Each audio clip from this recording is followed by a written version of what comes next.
Bienvenidos a la quinta sección de la serie Trazando bien la palabra de verdad en el tema las almas que claman debajo del altar, Apocalipsis 6, 9 al 11.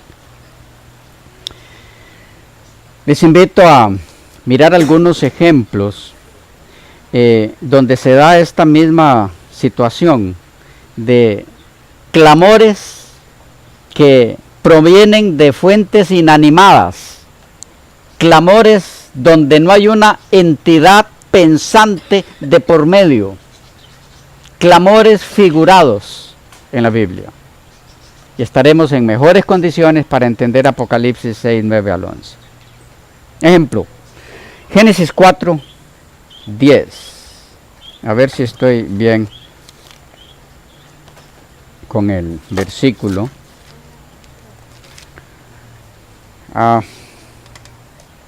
Del 9 y 10.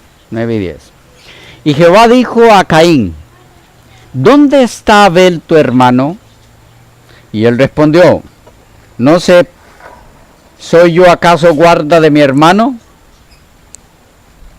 Y él le dijo: ¿qué has hecho?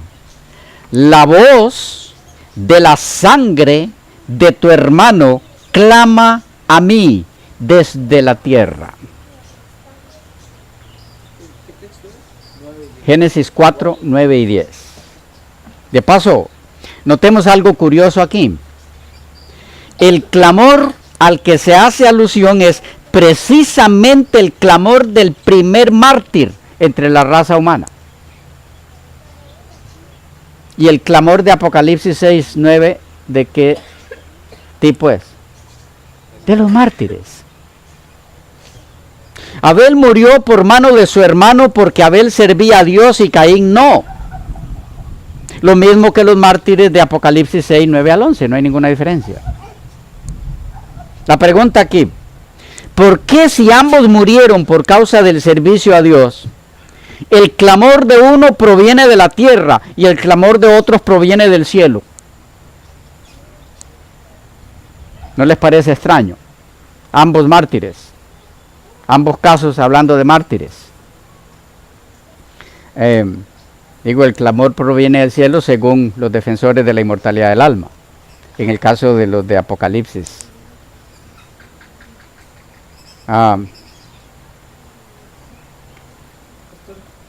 Sí. O sea, si se tomara esto, literal, el alma de Caín estuviera en la tierra. Sí, es lo que quiero decir. Sí. De Abel, perdón, sí. De Abel. Sí. Porque es que clama desde la tierra. Pero entonces, el alma de Abel clama desde la tierra. Y el alma de los mártires, que después de él, los de Apocalipsis, clama desde el cielo. ¿Y por qué a unas almas se las lleva? Bueno, se las deja en la tierra y a otras se las lleva al cielo. ¿No les parece extraño? Y también extraño que en Génesis dice que el que clama no es el alma, Ajá. es la sangre. ¿A qué se le está dando voz en Génesis? Y tiene voz la sangre. Tendríamos que aceptar, como estas personas interpretan la escritura, tendríamos que aceptar entonces que cuando nos morimos se nos sale la sangre. Es correcto. Ok, es correcto. Ahora, noten lo siguiente. El texto dice: la voz de la sangre de tu hermano clama. ¿Qué hay ahí? ¿Literalismo o simbolismo? ¿Es lenguaje real, literal o figurado? Es que si no es figurado, entonces la sangre habla.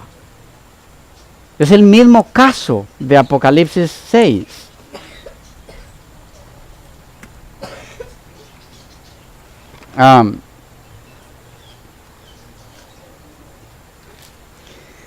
La introducción de las almas de los mártires en el pasaje de Apocalipsis es puramente poética. En realidad,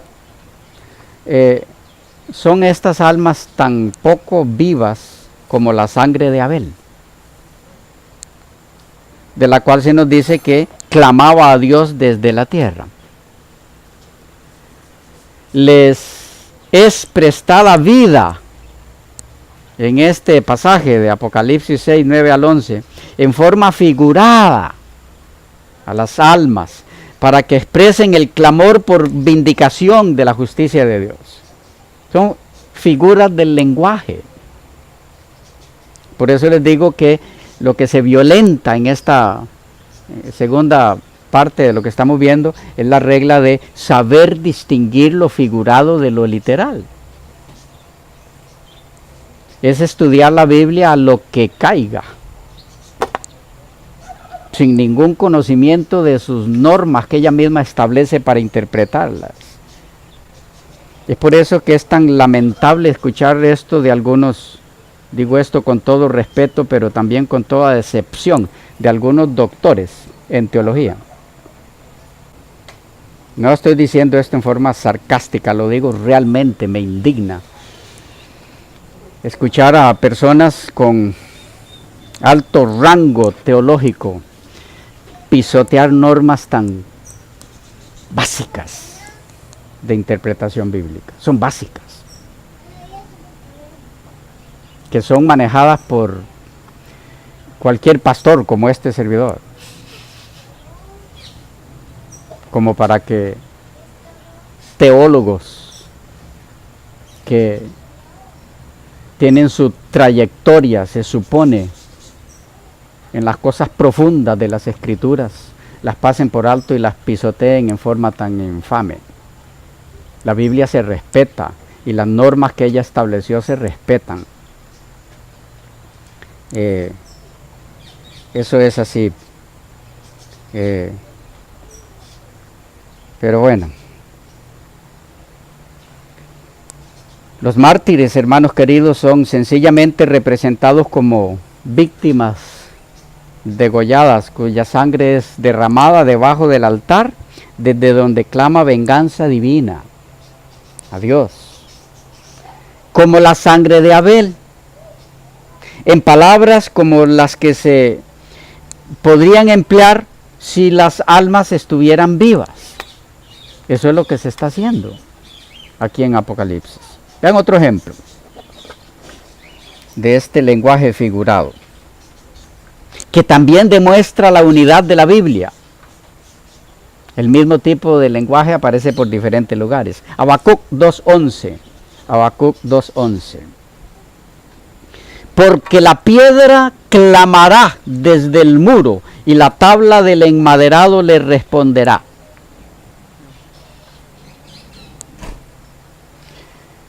El reinado de Joacín se caracterizaba por las injusticias y los derramamientos de sangre en esa época.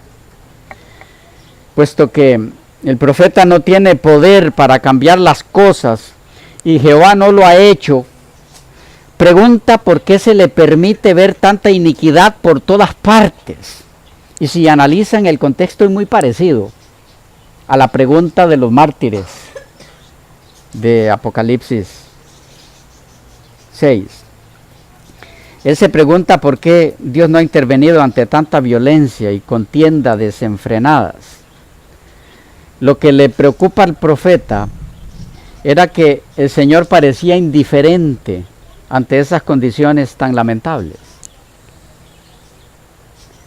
Tenemos aquí el recurso literario de la personificación. De eso es que estamos hablando. Las mismas piedras, las del palacio edificado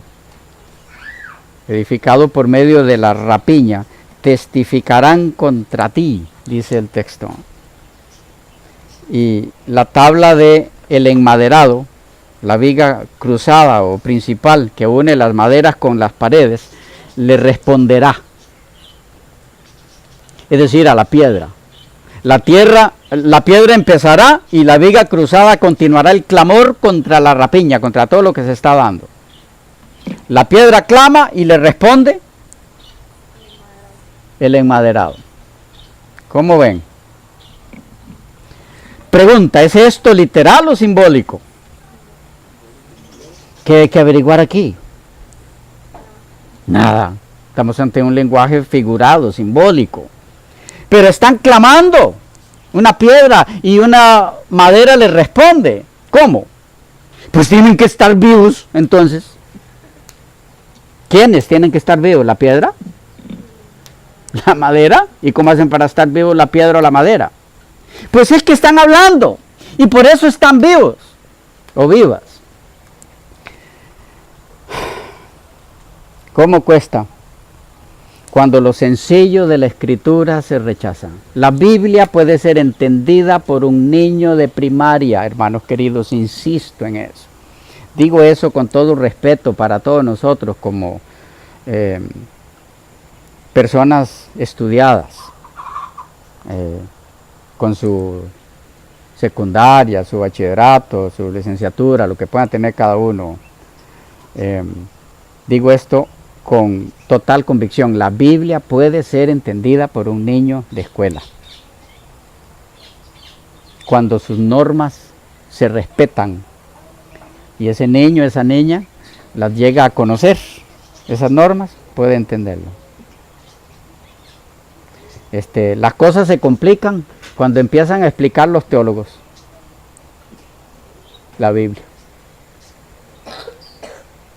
Pero hay muy buen teólogo, hay muchos buenos teólogos que nos pueden enseñar muchas cosas buenas. Por favor, yo no estoy contra los teólogos y no estoy a favor de la ignorancia ni de no estudiar teología.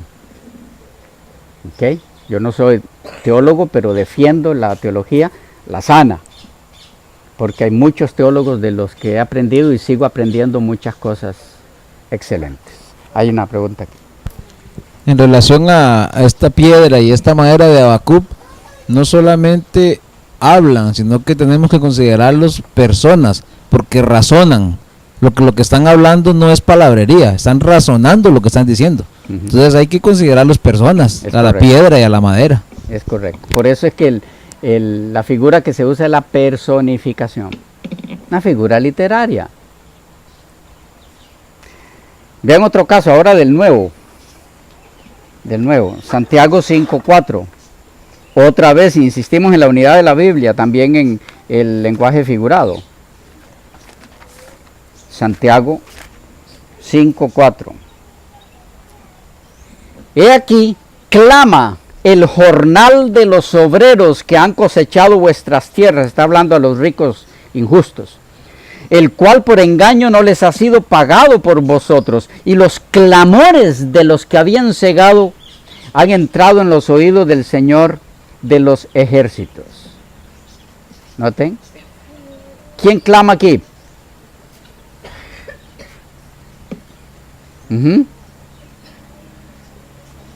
¿Quién clama? Según el texto. Textualmente, ¿quién clama? El jornal. Note. En la segunda parte dice que es el jornal de las personas y por lo tanto se sobreentiende que el clamor es de las personas. Pero el texto dice, he aquí clama el jornal de los obreros.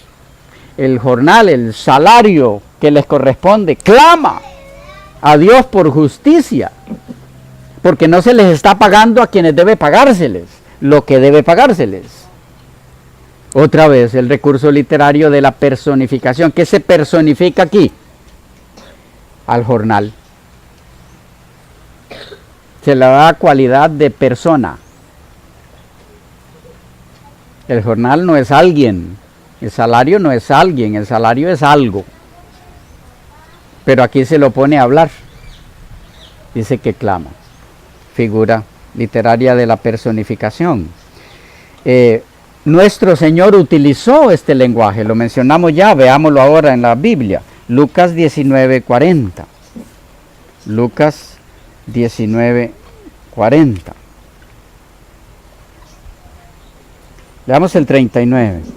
Cuando entra triunfalmente en Jerusalén. Entonces algunos de los fariseos de entre la multitud le dijeron: Maestro, reprende a tus discípulos. Él respondiendo les dijo: os digo que si estos callaran, las piedras clamarían. ¿A quién se personifica aquí? Y lo hace el propio Señor Jesucristo. Así que el recurso literario de la personificación es divino. Es establecido por Dios mismo, por la misma Biblia y por el propio Jesús. Bueno, nadie niega ese recurso literario en la Biblia. Lo que quiero decir es que es tan fuerte porque el mismo Jesús lo utilizó. Él personifica, en este caso, o le da la cualidad de persona a las piedras, en el sentido de las pone a hablar. Pero las piedras no hablan. Entonces, ¿qué tenemos que sobreentender por lógica, por sentido común? Que aquí el lenguaje de Jesús es figurado. ¿Ok? Entonces, ¿cuál es el problema de que leamos leamos de nuevo ahora, volvamos allá, a nuestro texto base. Apocalipsis 6. Con todo esto en mente. Cuando abrió el 9, cuando abrió el quinto sello, vi bajo el altar las almas de los que habían sido muertos por causa de la palabra de Dios y por el testimonio que tenían. Y clamaban a gran voz diciendo, ¿hasta cuándo, Señor? Nos extrañamos de Jesús diciendo, si estos callaran, las piedras clamarían. No. No nos extraña. ¿Y por qué entonces tenemos que extrañarnos de que se diga aquí que las almas claman? Si las almas aquí no son seres, no son entidades vivas. ¿Por qué nos extrañamos? Si las piedras no son seres ni son entidades vivas y claman. Si el salario no son seres ni son entidades vivas y claman. Si las piedras y la madera no son seres ni entidades vivas y claman. Entonces, ¿por qué tenemos que extrañarnos de que clamen las almas que no son seres ni entidades vivas? Porque son almas muertas. ¿Cuál es el problema? Completa unidad en la Biblia. No puede haber ninguna contradicción.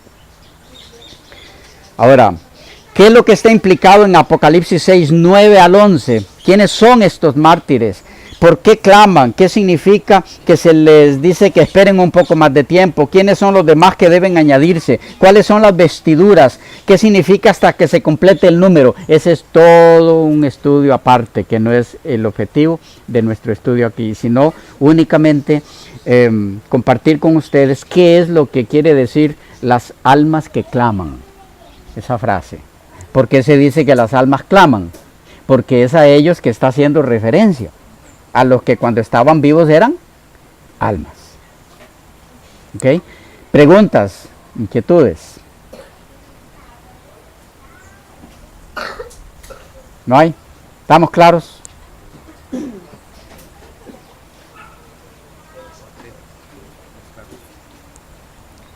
En otra ocasión estudiaremos el significado de esa sección cuando continuemos con la serie Apocalipsis, el drama de las edades. Pero apenas vamos por el capítulo 1 de esa. ¿Ok? Entonces, por ejemplo, en resumen, cuando se nos pregunta algún hermano o alguien saca ese texto, uno, o le damos la respuesta corta, o dos, tenemos que hacer igualmente este análisis para poder llegar a la conclusión de que es una figura literaria como se usa con la piedra, con la madera, con el jornal. Sí, una de dos cosas. Va a depender de la persona. Si la persona lo que quiere es, lo que en realidad quiere decir, se le da. Y vamos a captar si la persona en verdad tiene interés o lo que quiere es debatir y discutir. Entonces así le des toda la argumentación necesaria.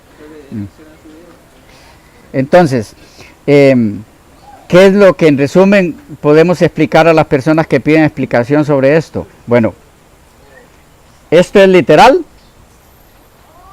y entonces tendríamos que explicar cómo la Biblia enseña que el alma muere. Si esto es literal, explíquenlo. Esto es figurado.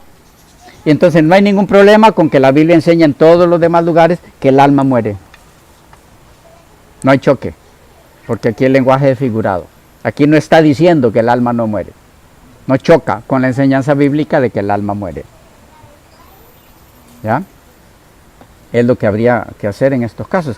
Si hay alguno entre las personas que estén mirando este estudio en diferentes lugares del mundo y tenga inquietudes sobre esto, preguntas, algo que considere que este servidor expuesto mal, siéntase en la total libertad de hacerlo saber con todo el respeto necesario y responderemos su inquietud también con el mismo respeto y el mismo gusto. Hay en algunos videos de este servidor que han respondido, pero debo serles claro, hay correos que nosotros no respondemos. Por ejemplo, algunos de los correos dicen: el expositor de este tema es un idiota, un ignorante. No me está haciendo ninguna pregunta, así que no tengo nada que contestar. Ya esos comentarios los leemos, nos causa un poco de risa sana, ¿ya? Pero no tenemos respuesta a eso, porque ¿qué vamos a contestar? Pero sí hay preguntas que contestamos cuando usted dice: bueno, ¿por qué enseña usted esto y esto si en tal texto enseña esto y esto la Biblia? Ahora sí hay una pregunta para contestar. ¿Ya? O creo que usted está equivocado porque le está pasando por encima esto, esto y esto. Eso sí hay que contestarlo. ¿Ya? Explicar por qué creemos que no le estamos pasando por encima a lo que usted dice. O tal vez sí, y usted tenga alguna luz que nosotros no tenemos, y entonces juntos vamos a llegar a una conclusión más exacta. ¿Ya? Nosotros no creemos tener toda la verdad la tiene solo el Señor. ¿Ya? Lejos de mi persona de creer eso. Totalmente abiertos, totalmente abiertos. Así que con esa confianza dejamos abierto el panorama para los que quieran opinar, preguntar, lo que deseen. Dios les bendiga mucho y nos vemos en una próxima sección.